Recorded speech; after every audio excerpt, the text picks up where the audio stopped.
Hello दोस्तों, नमस्कार। Harjot classes में आपका स्वागत है। जैसा कि मैं आपके लिए हर बार वही क्वेश्चन अपलोड करता हूं जो थोड़े से ट्रिकी होते हैं, जो पढ़ने में बड़े आसान होते हैं लेकिन थोड़ी सी दिक्कत हो जाती है। जैसा आपके सामने क्वेश्चन लिखा हुआ है कि चावल का मूल्य 25 रुपये प्रति किग्रा से बढ़कर 30 रुपये प्रति किग्रा हो जाता है।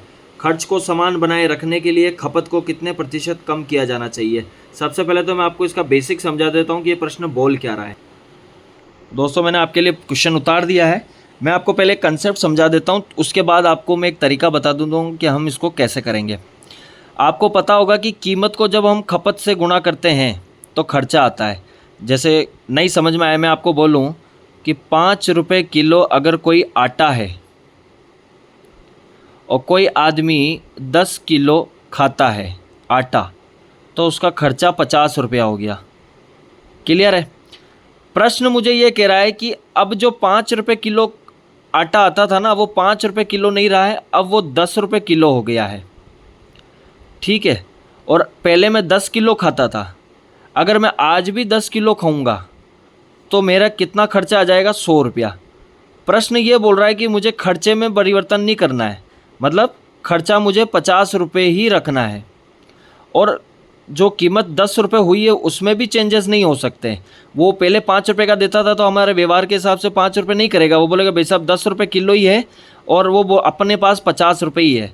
तो अपन जाहिर सी बात है कि यहाँ पर जहाँ हम 10 किलो आटा खाते थे, अब हमें खपत में कमी करनी पड़ेगी। कितनी खपत में कमी करेंगे? 5 किलो आटा ही खाएंगे, तभी हमारे 50 रुपये हो पाएंगे। खर्चा आज भी 50 रुपये है, खर्चा पहले भी 50 रुपये था। फ़र्क इतना सा है कि पहले मैं 10 किलो आटा खाता था, अब मैं 5 किलो ही आटा खा पा रहा हूँ। तो आई होप आपको ये चीज़ समझ में आई होगी। जैसे आप दुकान पे जा रहे हैं, दुकान वाले को बोल रहे हैं भाई साहब आटा क्या भाव है? दुकानदार बोल रहा है भाई साहब 5 रुपये किलो। बोलता भैया 10 किलो दे दो। आपने 50 रुपये दे दिए। पापा ने बोला अगले दिन बेटा दुकान पर जा, ये 50 रुपये, कल आटा लेकर आया था ना 50 रुपये का, 10 किलो, जा आज भी लेके आना। बच्चा दुकान पे पहुंच गया, उसने बोला भैया मुझे 10 किलो आटा दे दो। उसने बोला लाओ भैया 100 रुपये। तो बोले यार भैया कल तो 50 रुपये लिए थे, आज 100 रुपये ले रहे हो।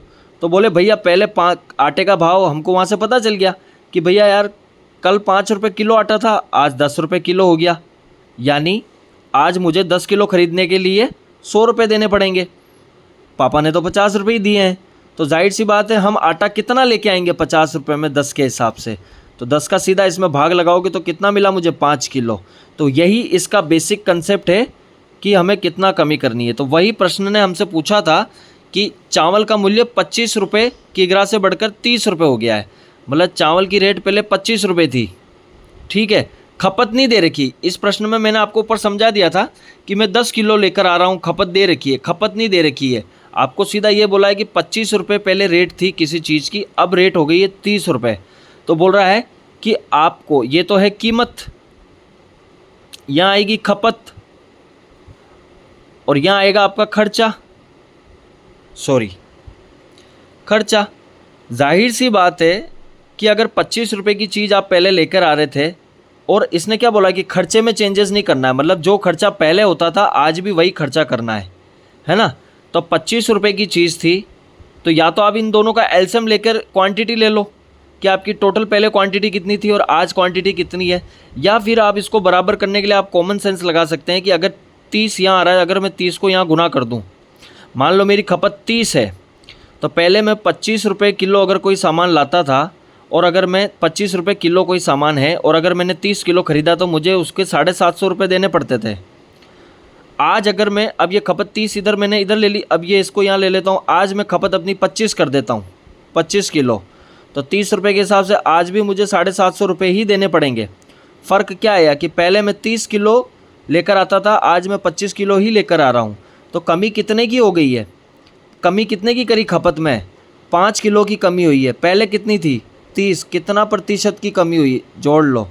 50 में जब आप 3 का भाग लगाएंगे तो 16 से ही 2/3% आएगा कि इतने प्रतिशत की कमी करी है। आई होप आपको समझ में आया होगा। मिलते हैं नेक्स्ट क्वेश्चन के साथ, बढ़िया शानदार क्वेश्चन जिसमें दिमाग लगाना पड़ता हो।